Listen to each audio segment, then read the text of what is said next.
హల్లెలూయా. ప్రియ దేవుని బిడ్డలారా, ద్వితీయోపదేశ కాండము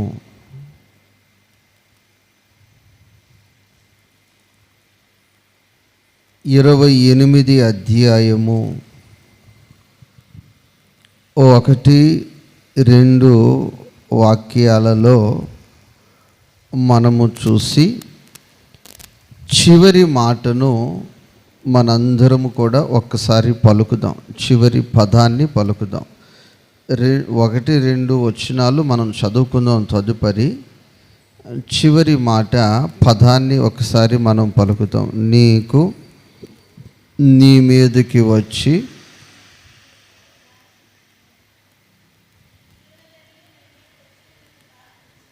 అందరూ కలిసి గట్టిగా ఒకసారి చెప్దాం. నీ మీదకు వచ్చి నీకు ప్రాప్తించును. చెప్తాం గట్టిగా, నీకు ప్రాప్తించును. చెప్తాం గట్టిగా, నీకు ప్రాప్తించును. నా ప్రియ దేవుని బిడ్డలారా, మన పెద్దలు నీకు ప్రాప్తి లేదు అంటారు. ఏం లేదంటారు? నీకు ప్రాప్తి లేదు. దేవునికి స్తోత్రం. అలాగే ఉదయం మాట్లాడుకునేటప్పుడు కూడా మీ గురించి మాట్లాడుకున్నాం. నిన్న మీకు ప్రాప్తి లేదు. జ్యోతమ్మ, వీళ్ళకి నిన్న ఏం లేదు చెప్పు. ఏమి లేదు? ప్రాప్తి లేదు. దేవునికి స్తోత్రం. హల్లెలూయా. మరొకసారి మాట చదువు. నీకు ప్రాప్తించును. ఇప్పుడు 28వ అధ్యాయం 1వ వాక్యం నుంచి ప్రారంభించి బిగ్గరగా చదువుకుందాం. నీవు నీ దేవుడైన యెహోవా మాట శ్రద్ధగా విని నేడు నేను నీకు ఆజ్ఞాపించుచున్న ఆయన ఆజ్ఞలన్నిటినీ అనుసరించి నడుచుకొనిన ఎడల నీ దేవుడైన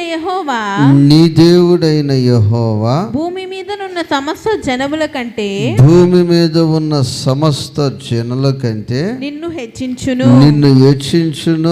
నీవు నీ దేవుడైన యెహోవా మాట వినిన ఎడల ఈ దీవెనలన్నీ నీ మీదకు వచ్చి నీకు ప్రాప్తించును. నీకు ప్రాప్తించును. ఎప్పుడు అంటే, నా ప్రియ దేవుని బిడ్డ, మాట వినినప్పుడు. అమ్మా, ఏ విన్నప్పుడు? మాట వినినప్పుడు. ప్రియ దేవుని బిడ్డలారా, యేసయ్య మాట ఎంతో శ్రేష్టమైన మాట. యేసయ్య మాట చాలా విలువైన మాట. కాబట్టి ఈ పూట ఆయన పాదముల దగ్గరికి వచ్చి ఆయన వాక్యము వినుచున్న సహోదరి సహోదరుడా, నీ జీవితంలో ఈ పూట ఒక్కసారి ఆగి ఆలోచించి, నేను దేవుని మాట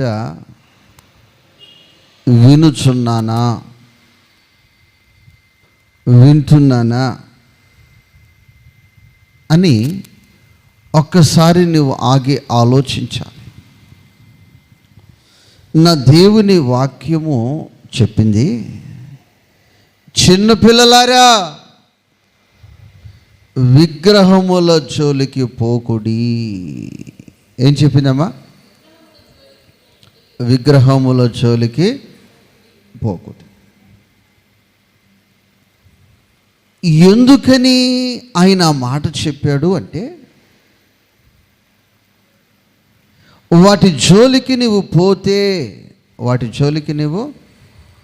పోతే నీకు క్షేమము కాదని నీకు లాభము కాదని, నీకు శుభము కాదని ఆయన గుర్తించి, గమనించి, ఆగి ఆలోచించి నీ క్షేమము కొరకు ఆయన చెప్పాడు, వాటి జోలికి మీరు పోకుడి. దేవునికి స్తోత్రం. పోతే ఏమవుద్ది ప్రశ్న, పోతే చూస్తే ఏమవుద్ది ప్రశ్న, చూస్తే ఏమవుద్ది అని ప్రశ్న. ప్రభువా మరి వీళ్ళు ఇట్లా అడుగుతున్నారయ్యా, చూస్తే ఏమవుద్ది, సంవత్సరానికి ఒకసారే కదా, వెళితే ఏమవుద్ది, తింటే ఏమవుద్ది, ఆడితే ఏమవుద్ది, పాడితే ఏమవుద్ది అడుగుతున్నారయ్యా ప్రశ్న అంటే, ప్రభు అంటున్నాడు, ఈ శ్రేష్టమైన ఆశీర్వాదాలు వాళ్ళకి ప్రాప్తే లేదు. ఏం లేదు? శ్రేష్టమైన ఆశీర్వాదాలలో వాళ్ళు ప్రాప్తి వారికి లేదు. ఎందుకని ప్రభువా అంటే, ప్రభు అంటున్నమాట, వారు మాట వినేవాళ్ళు కాదు. మాట ఆయమన్న మనిషికి ఒక మాట, ఆయమన్న పశువుకి ఒక దెబ్బ. వాళ్ళని విడిచిపెట్టి, వాళ్ళని వదిలిపెట్టి, నా ప్రియ దేవుని బిడ్డ, ఈరోజు ఇక్కడ చూస్తే చాలా శ్రేష్టమైన ఆశీర్వాదాలు ఉన్నాయమ్మా. ఇక్కడ చూసినప్పుడు చాలా శ్రేష్టమైన దీవెనలు ఉన్నాయి. ఈ దీవెన నువ్వు ఎందుకు పొందలేకపోతున్నావు? ఈ ఆశీర్వాదాన్ని నువ్వు ఎందుకు పొందలేకపోతున్నావు అంటే, నీ జీవితంలో నీవమ్మా మాట వినలేని దశలో, మాట వినలేని స్థితిలో నీవు ఉన్నవేమో. కాబట్టి ప్రభువా, నీ మాట నేను వింటాను, నీ మాట నేను వింటాను. గత రాత్రి దైవజనుడు చాలా దూరం నుంచి వచ్చాడు. ఒక మాటే చెప్పారు. ఏ మాట అంటే, సొనుగుడు గొనుగుడు ఉండకూడదు.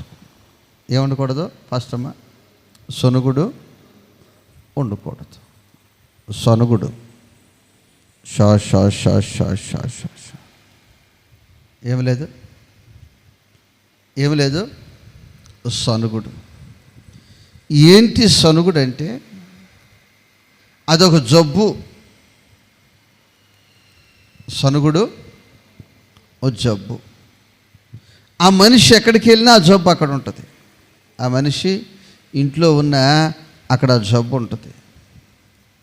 చర్చికి వచ్చిన ఆ జబ్బు ఆ వ్యక్తితోనే ఉంటుంది. ఆ వ్యక్తితో ఫంక్షన్కి వెళ్ళినా ఆ జబ్బు ఆ వ్యక్తితోనే ఉంటుంది. అంతేగా నువ్వు పోయిరా, నేను ఇంటికాడ కూర్చుంటాను అంత. దేవునికి స్తోత్రం, హల్లెలూయా. ప్రియ దేవుని బిడ్డలారా, ఒక దైవజనుడు బాగా బలహీనతతో, రోగముతో, ఆస్మతో బాధపడుతున్నాడు. ఆయన వాక్యం చెప్పాలి. వారమంతా ఆస్మతో బాధపడేవాడండి. ఇక ఆరాధన టైం అయిన తర్వాత ఒక చైర్ వేసేవాడంట రూమ్లో. నాలో ఉన్న వ్యాధంతా, వ్యాధ నన్ను కాసేపు విడిచిపెట్టి ఈ కుర్చీలో కూర్చో. ఎక్కడ కూర్చో? నేను చచ్చిపోయేస్తాను అనేవాడు అని చెప్పి ఆ ప్రార్థన చేసుకుని, ప్రభువా నా వ్యాధిని తీసి చైర్లో కూర్చోబెట్టు, నేను పోయి ఆరాధన చూసుకుని వచ్చేదాకని వెళ్ళిపోయాడంట. వెళ్ళిపోయి ఆరాధన చేసి వాక్యం చెప్పి అందరూ ప్రార్థన చేసి వచ్చేప్పటికి అనేవాడట. అంటే ఆయన విశ్వాసం ఏంటంటే, వ్యాధి ఉంటే ఉండుగానే నేను మాత్రం చర్చికి పోవాలి, నేను మాత్రం ఎక్కడ పోవాలి? దేవునికి స్తోత్రం, హల్లెలూయా. ప్రియ దేవుని బిడ్డలారా, ఆ విశ్వాసంతో చాలా కాలం ఆ దైవజనుడు సేవ చేశాడు. ఇప్పుడో నశించిపోవలసిన వ్యక్తి, కానీ ఆ వేద చెప్పాడు, వేద నన్ను ఏం చేసినా పర్లేదు, కానీ చర్చికి వెళ్తాక మాత్రం నన్ను వదిలిపెట్టాను అంటే. చైరేసి కూర్చున్నాడు. దేవునికి స్తోత్రం.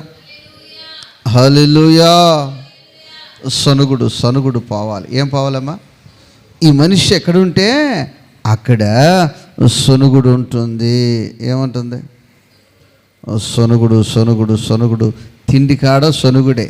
దేనికాడ? ఆ పరిచర్యలో సొనుగుడే, భర్త మీద సొనుగుడే, తోటి విశ్వాసుల మీద సొనుగుడే, కోడల మీద సొనుగుడే, అత్తమామల మీద సొనుగుడే. దేవుని వాక్యం చెప్తుంది, నువ్వు సొనగకూడదు. నువ్వేం చేయకూడదు? సొనిగితే ఏమవుద్ది? సొనిగితే ఏమవుద్దంటే ఇజ్రాయేల్ ప్రజలు అలా సొనిగి ఆకులు రాలినట్టు రాలిపోయారు. ఎలా రాలిపోయారు? ఎందుకు వాళ్ళు సొనిగాడంటే తిండి దగ్గరే. దేని దగ్గర? తిండి దగ్గరే. పప్పు చేసి చక్కగా వేడన్నం పెడితే చేప లేదు, ఆమ్లెట్ లేదు. చేప లేదు, సొనుగుడు. అమ్మా, నువ్వు 100 సార్లు అనుకున్నావు ఇవిరా, 100 సార్లు అనుకున్నా, దేవుడు ఇచ్చిన దాన్ని బట్టి దేవుని స్తోత్రం చెప్పి తినేసేయి.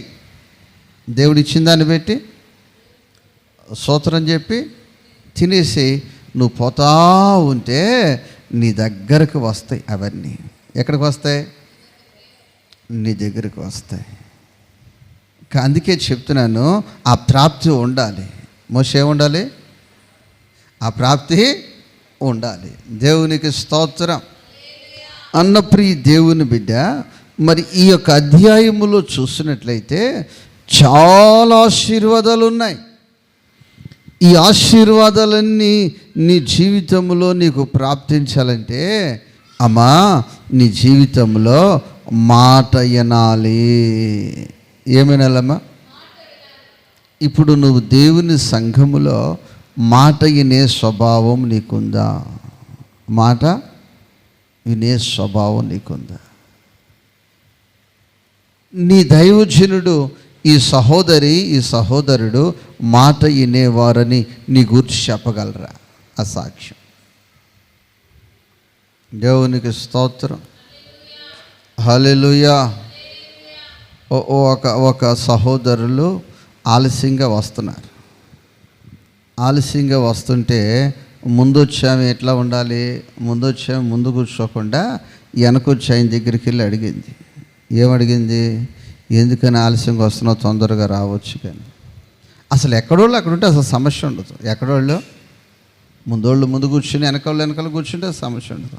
అడిగితే వెనకాల అంటాడు, అవసరమైతే నేను చర్చ అయినా మానేస్తా, అవసరమైతే ముందు మాత్రం నేను రాను, రమ్మని అసలు నన్ను అడగొద్దు.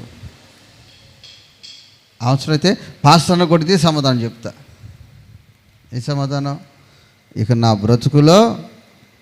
బ్రతుకులో ఇప్పుడు ఆలస్యం బ్రతుకే కానీ ముందొచ్చే బ్రతుకు నా పద్ధతి మారదు, నా జీవితం మారదు, నా దరిద్రం పోవదు. ఇంతే నేను ఇటు ఉండాలి. అడిగిన సహోదరు భయపడిపోయింది. ఏమైపోయింది? భయపడిపోయి, ప్రభు ఇక జీవితంలో ఈ వ్యక్తితో నేను ఈ పదాన్ని ఇప్పుడు కూడా వాడను. దేవునికి స్తోత్రం. నా ప్రియ దేవుని బిడ్డ, నీ జీవితంలో మాట వినే సహోదరునిగా, మాట వినే సహోదరిగా ఒక సాక్ష్యము నీ జీవితంలో కలిగి ఉన్నప్పుడు నా దేవుడు చెప్తున్నాడు, నిన్ను నేను ఏం చేస్తానంటే ఈ దీవెనలన్నీ నీ మీదకు వచ్చి నీకు ప్రాప్తించును.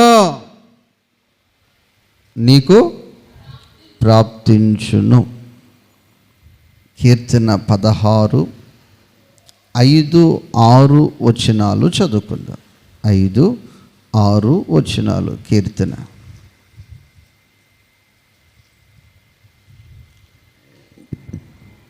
యెహోవా నా స్వాస్థ్య భాగమును, నా పానీయ భాగము, నీవే నా భాగమును కాపాడుచున్నావు. దేవునికి స్తోత్రము. హల్లెలూయా. యెహోవా, నీవే నన్ను కాపాడుచున్నావు, నా స్వాస్థ్యము అంతా నీవే. తర్వాత మనోహర స్థలములలో నాకు పాలు ప్రాప్తించెను, నాకు పాలు ప్రాప్తించెను. చాలు తల్లి. ఇక్కడ ఈ సంఘములో అందరికీ పాలు ఉంది. ఈ సంఘానికి వచ్చిన వారిని నువ్వు రావద్దు అని చెప్పే అర్హత ఎవరికి లేదు. సంఘములో పాలుంటుంది, బంధువుల మధ్యలో మనకు పాలుంటుంది, గ్రామంలో లోక సంబంధము అన్నిటిలో పాలుంటుంది. ఇది మాత్రమే కాక దేవుని వాక్యం ఇక్కడ అంటుంది, మనోహర స్థలములలో. ఎక్కడమ్మా? అక్కడ కూడా నీకు పాలు ప్రాప్తించునుగాక. తదుపరి ఇక్కడ మాట రాయబడి ఉంది, శ్రేష్టమైన స్వాస్థ్యము నాకు కలిగెను.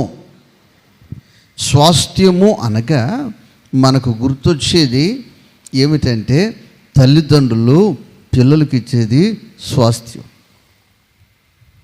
తల్లిదండ్రులు పిల్లలకి ఇచ్చేది స్వాస్థ్యం. అంటే ఆ తల్లిదండ్రులకు కలిగి ఉన్నదంతా ఆ పిల్లలకి ఇచ్చేస్తారు. అయితే ఈ భక్తుడు చెప్తున్న మాట, శ్రేష్టమైన స్వాస్థ్యము నాకు కలిగెను. ఇప్పుడు దైవ సేవకురాలు ఇల్లు నిర్మాణం చేసుకుంది. ఎట్ చేసుకున్నామంటే మా అత్తగారు మాకు స్వాస్థ్యం ఇచ్చింది అంట.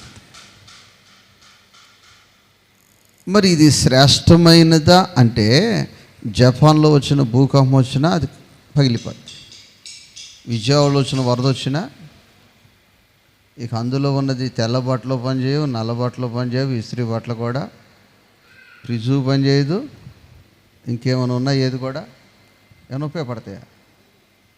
మొత్తం గబ్బు కంపు, బురద కంపు, కప్పలు, తేళ్ళు, మండ్రగబ్బాలు మయమైపోతాయి. విజయవాడలో వచ్చింది అలా ముంచుతుంది. అంటే మనము కలిగి ఉన్నామే, మీరు, మనము, మనందరం కలిగి ఉన్నామే.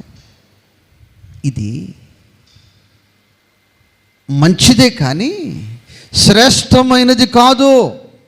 ఎలాంటిది కాదమ్మా? శ్రేష్టమైనది కాదు. శ్రేష్టమైనది మనకి పైన ఉంది. దేవునికి స్తోత్రం. హల్లెలూయా, హల్లెలూయా. కాబట్టి మన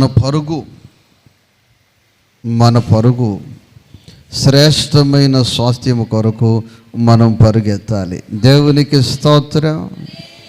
అదిగో ఆ మనోహర స్థలములలో మనకు పాలు ప్రాప్తించునుగాక. ఇప్పుడు కొన్ని కుటుంబాలలో గొడవలు జరుగుతూ ఉన్నాయి, కొట్లాటలు జరుగుతున్నాయి. ఏంటి కొట్లాట, ఏంటి గొడవ అంటే, ఈ స్వాస్థ్యం దగ్గరే, ఈ భాగాల దగ్గరే, ఈ భూముల దగ్గరే, ఈ ఆస్తుల దగ్గరే, ఈ గృహాల దగ్గరే. ఏంటమ్మా, ఏంటి తమ్ముడు గొడవ అంటే, నాకు ఇవ్వట్లేదు, నాకు లేదా వాళ్ళు ఎక్కువ తీసేసుకున్నారు, నాకు తక్కువ చేస్తున్నారు, అసలు ఎవరంటే వీటి దగ్గర. నాకు భాగం లేదంట, నాకు పాలు లేదంట. అయితే ఇది శ్రేష్టమైనదే కాదు. ఇది ఎలాంటిది కదమ్మా? అయితే శ్రేష్టమైన స్వాస్థ్యము, శ్రేష్టమగున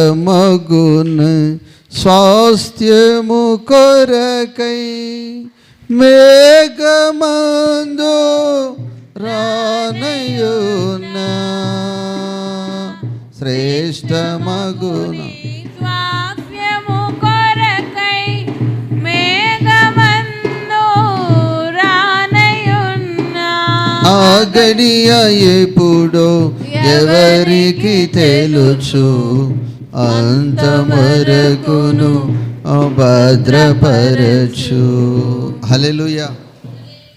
నిన్న జరిగిన కార్యక్రమములో ఒక్కొక్కరు ఒక్కొక్క సాక్ష్యం చెప్తా ఉన్నారు.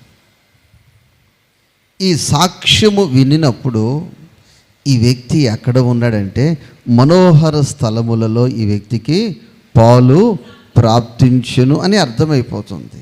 ఇప్పుడు అర్థమవుతుందంటే ఆ వ్యక్తిని గురించి సాక్ష్యం చెప్తా ఉంది. ఆ వ్యక్తిని గురించి ఒక్కొక్క సాక్ష్యం చెప్తా ఉంది.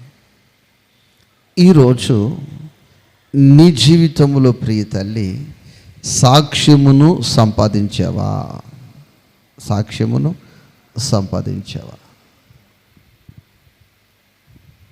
దేవునికి స్తోత్రం. ప్రియ దేవుని బిడ్డలారా, ఆ కుమార్తె చెప్తున్న సాక్ష్యం ఫస్ట్ మా బాబాయ్ జీవితంలో లంచం తీసుకోనని దేవునితో తీర్మానం చేసుకున్నాడు. ఏం తీసుకున్నాను? నాతో చెప్పిన విషయం ఏంటంటే, అయ్యా నేను లంచం తీసుకున్నాను, నా మనస్సాక్షి గద్దించింది. ఒకరోజు నేను అధికారులకు పట్టబడ్డాను. వాళ్ళు వార్నింగ్ ఇచ్చి మొదటిసారిని వదిలిపెట్టేశారు. తర్వాత నా మనస్సాక్షి నా మీద నేరారోపణం చేసినప్పుడు నేను పదుపు పాదాల దగ్గర తీర్మానం చేసుకున్నాను, నా బ్రతుకు దినములన్నిట రూపాయి ఇక నేను తీసుకున్నాను. దేవునికి స్తోత్రం. ప్రియ దేవుని బిడ్డలేరా, విజయవాడకు వెళ్ళి అలా దిగి ఉన్న వాళ్ళందరూ కూడా మందు మటన్ బిర్యానీకి వెళ్ళిపోయేవాళ్ళట. ఈయన మాత్రం జీతం డబ్బులు తీసుకుని ఆ జేబులో నుంచి ఒక్క ప్లేటు సాంబార్ ఇడ్లీ తిని మళ్ళీ వచ్చేసాడంట. వాళ్ళందరూ కూడా ఎర్రివాణిగా గుర్తించారంట. ఎలాగా? పిచ్చివాణిగా గుర్తించాడంట. అయితే ఆ వ్యక్తి చెప్పాడు, నాకు మనోహర స్థలములలో పాలు ప్రాప్తించు నిమిత్తము ఇలా చేస్తున్నాను. ఆయన ఉద్యోగం చేశాడు, కానీ చర్చి ఆ యొక్క వారు సాక్ష్యం చెప్పేది ఏంటంటే, ప్రతి కుటుంబంలో ప్రతి కూటానికి ఏమయ్యేవాడు? అటెండ్ అయ్యేవాడు. పాస్టర్ గారు అలా రాగానే ఇంకొక ఆయన చెప్తున్నాడు, మేమిద్దరం అక్కడ కూర్చునేవాళ్ళం అని చెప్తున్నాడు. ఎక్కడ కూర్చునేవాళ్ళం? ఆ టేబుల్ ముందు పాస్టర్ గారికి మేమిద్దరమే కూర్చునేవాళ్ళము. దేవునికి స్తోత్రం. హల్లెలూయా. నా ప్రియ దేవుని బిడ్డ, మరి నీ సాక్ష్యం ఏంటి? ఇక్కడ ఎప్పుడైతే నువ్వు సాక్ష్యం పొందుతావో అప్పుడే మనోహర స్థలములో నీకు పాలు అనగా భాగము. పాలు అనగా ఏంటమ్మా? భాగము నీకు దొరుకుతుంది. ఇక్కడ సాక్ష్యం లేకోకుండా అక్కడ భాగం కావాలంటే నీకు రాదు. అక్కడ దేవునికి స్తోత్రం. సాక్ష్యం తల్లి చాలా మంచిది అమ్మా, మంచిది. ఏ మంచితనం అంటే, తల్లి ప్రారంభ ప్రార్థనలో నిద్రపోతే ముగింపు ప్రార్థనలో ప్లేటు పట్టుకుంటుంది. అక్క చాలా మంచిది. ఏంటి మంచితనం అంటే, ఆదివారము అంటే నెలలో 2 ఆదివారాలు అక్కకి ప్రయాణాలే ఉంటాయి. 2 ఆదివారాలు చర్చికి వస్తుంది. ఆ 2 ఆదివారాలు కూడా సగం అయిపోయిన తర్వాత వస్తుంది. అదే సాక్ష్యం. దేవునికి స్తోత్రం. ఇదిగో ఈ సహోదరి భక్తి కలిగిన సహోదరి, భక్తి కలిగిన సహోదరిని బైబిల్ చెప్తుంది. గనురాలైన స్త్రీ. ఏం చెప్తుంది ఒక సహోదరి గురించి బైబిల్ సాక్ష్యం? ఏంటి ఆమె ఘనత? అంత బంగారం ఉందా? అంత బంగ్లా ఉందా? అంత ఆస్తులు ఉన్నాయంటే లేదు లేదు లేదు లేదు లేదు. ఆమె భక్తులను గుర్తించే వ్యక్తి, భక్తి కలిగిన సేవకుడిని గుర్తించే వ్యక్తి. తదుపరి ఆమె ఇంటి మీద ఒక ప్రార్థనా స్థలాన్ని ఏర్పాటు చేసిన సహోదరి. ప్రార్థించిన సహోదరి, ప్రభువును స్తుతించిన సహోదరి, దేవుని బిడ్డలను పోషించిన సహోదరి. అందుకే ఆమెకు గనురాలైన స్త్రీ అని ఆమెకు పేరు ముద్రించబడింది. దేవునికి స్తోత్రం. ఈరోజు నీకు ఏ పేరు కలిగి ఉన్నావు? అమ్మమ్మ, నీకు ఏ పేరు కలిగి ఉన్నావు? అక్క చాలా మంచిది. ఏంటి మంచితనం అంటే, ఎంగిలి చేత్తో కూడా కాకిని అందం. ఎందుకనంటే ఈ 2 మెతుకులైన పోతే కాకైనా తినిపోద్దని అంత జాగ్రత్త. ఎంత జాగ్రత్త? అంత జాగ్రత్త. దేవునికి స్తోత్రం. లేదు నా తల్లి, లేదు నా సహోదరి, లేదు నా సహోదరుడా, నీ జీవితంలో మనోహర స్థలములో పాలు ప్రాప్తించాలంటే నువ్వు ఇక్కడ సాక్ష్యము పొందాలి. ఇదిగో ఇక్కడ ఎన్ని గృహాలు నువ్వు కలిగి ఉన్నా, ఎన్ని చీరలు నువ్వు కలిగి ఉన్నా, ఎంత బంగారము నీకు కలిగి ఉన్నదంతా సూర్యుని కింద ఉన్నంత వ్యర్థమే. ఇక్కడ కాదు, మనోహర స్థలముల్లో నీకు భాగము రావాలి. పరలోక రాజ్యములో నీవు భాగం పంచుకోవాలంటే, పాలు ప్రాప్తించాలంటే ఇక్కడ నీ జీవితంలో నీవు సాక్ష్యము కలిగి ఉండాలి. అమ్మమ్మ, ఏం కలిగి ఉండాలి? సాక్ష్యము కలిగి ఉండాలి. దేవునికి స్తోత్రం. ఆ సాక్ష్యము నీ జీవితానికి ఆశీర్వాదకరముగా మార్చబడుతుంది. ఆ సాక్ష్యము నీ జీవితానికి దీవెనకరముగా మార్చబడుతుంది. ఆయన ఎన్ని సంపాదించాడు అని అలా కోడలు వచ్చి చెప్పలేదు. ఆయన ఎంత మూటగట్టి బంగారం ఇచ్చాడని కుమారులు వచ్చి చెప్పలేదు. కానీ ఆ యొక్క సంఘ బిడ్డలు, దేవుని బిడ్డలు, ఆత్మీయులు వచ్చి చెప్తున్న సాక్ష్యము భక్తి కలిగిన వ్యక్తి. దేవునికి స్తోత్రం. నేనేం చెప్పానంటే ఆత్మల భారము కలిగిన వ్యక్తి అని చెప్పాను. ఏం చెప్పానమ్మా?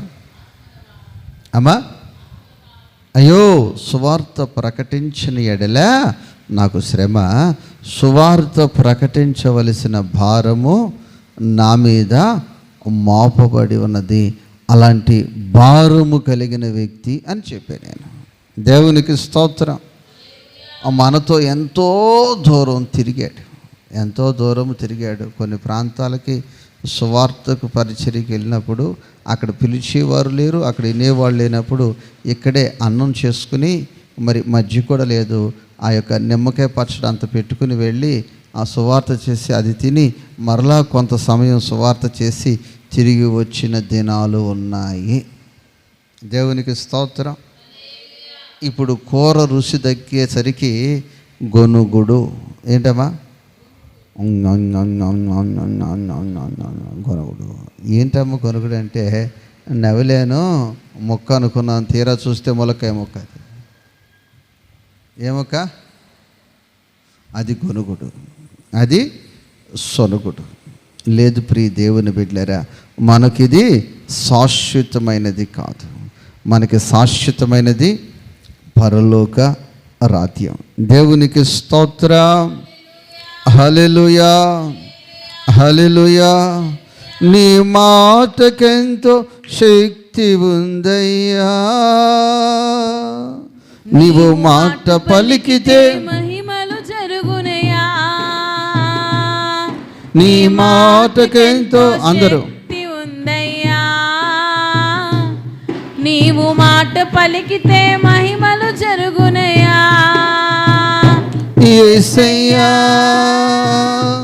యేసయ్యా, యేసయ్యా, యేసయ్యా, యేసయ్యా, యేసయ్యా, యేసయ్యా, యేసయ్యా.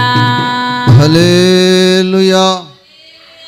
కాబట్టి ప్రియ తల్లి, కాబట్టి ప్రియ సహోదరి, కాబట్టి ప్రియ సహోదరుడా, ఆయన మాట శక్తి కలిగిన మాట. ఆయన మాట ఎలాంటిదమ్మా? ఆయన మాట ఎవరైతే వింటారో వారికి ప్రాప్తిస్తాయి అని దేవుని వాక్యం చెప్తుంది. ఆయన మాట వినిన వారికి మనోహర స్థలములలో పాలు ప్రాప్తిస్తూ ఉంది. కాబట్టి ప్రియ దేవుని బిడ్డలరా, సామెతలు 13 అధ్యాయము, సామెతలు 13 అధ్యాయము 18 వాక్యాన్ని చదువుకుందాం. శిక్షను ఉపేక్షించువానికి అవమాన దారిద్ర్యతలు ప్రాప్తించును.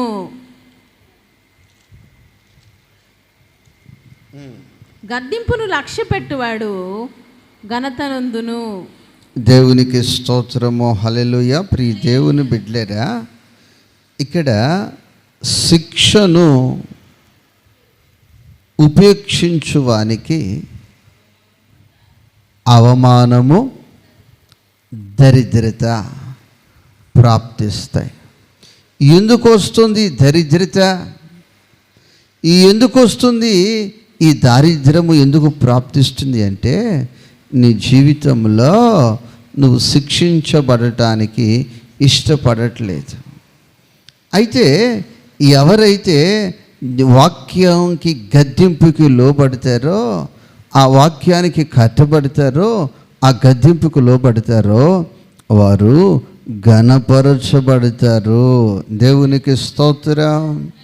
కాబట్టి ప్రియ దేవుని బిడ్డలారా, దేవుని సన్నిధిలో నీ జీవితంలో చూసినట్లయితే వాక్యము ద్వారా ప్రభువు నిన్ను గద్దిస్తూ ఉంటాడు.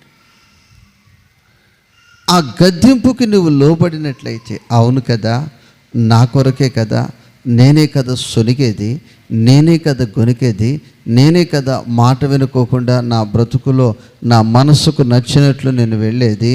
అయ్యో, ఈ పూట వాక్యము ద్వారా నా మనసు మార్చుకుంటాను, ఈ పూట వాక్యము ద్వారా నా పద్ధతులు మార్చుకుంటాను, ఈ పూట చెప్పబడిన వర్తము ద్వారా నా స్వభావాన్ని నేను మార్చుకోవాలి అని ఎవరైతే ఆ వాక్యానికి కట్టబడతారో వారిని చూసి నా దేవుడు క్రమక్రమముగా వారి కుటుంబాలను, వారి జీవితాలను దేవుడు ఘనపరుస్తాడు. దేవునికి స్తోత్రం, హల్లెలూయా. వారికి ఏమి ప్రాప్తిస్తుందంటే ఘనత ప్రాప్తిస్తుంది. దేవునికి స్తోత్రం. మనోహరమైన స్థలములలో వారికి పాలు ప్రాప్తిస్తూ ఉంది, దీవెనలు వారి జీవితంలో ప్రాప్తిస్తూ ఉంటాయి. కాబట్టి మాట వినే స్వభావము నీ జీవితంలో కలగాలి. అలాగే మరి ముఖ్యముగా, ఇదిగో మనోహర స్థలములలో నాకు పాలు కావాలి అన్న ఆశ నీ జీవితంలో పుట్టాలి.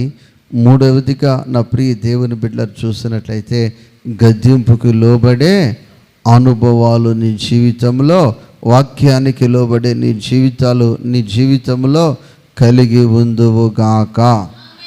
అందరూ మోకరించండి, ప్రార్థన చేసుకుందాం. స్తోత్రం, స్తోత్రం, స్తోత్రం, స్తోత్రం, స్తోత్రం. దైవమా నీకు స్తోత్రాలు, స్తోత్రాలు, స్తోత్రాలు, స్తోత్రాలు. అయ్యా నీకు స్తోత్రాలు, స్తోత్రాలు, స్తోత్రాలు, స్తోత్రాలు. దైవమా నీకు స్తోత్రాలు, స్తోత్రాలు, స్తోత్రాలు, స్తోత్రాలు, స్తోత్రాలు. శ్రమల పాలైతి సొమ్మసిల్లితి. అమ్మ అందరూ మోకరించండి.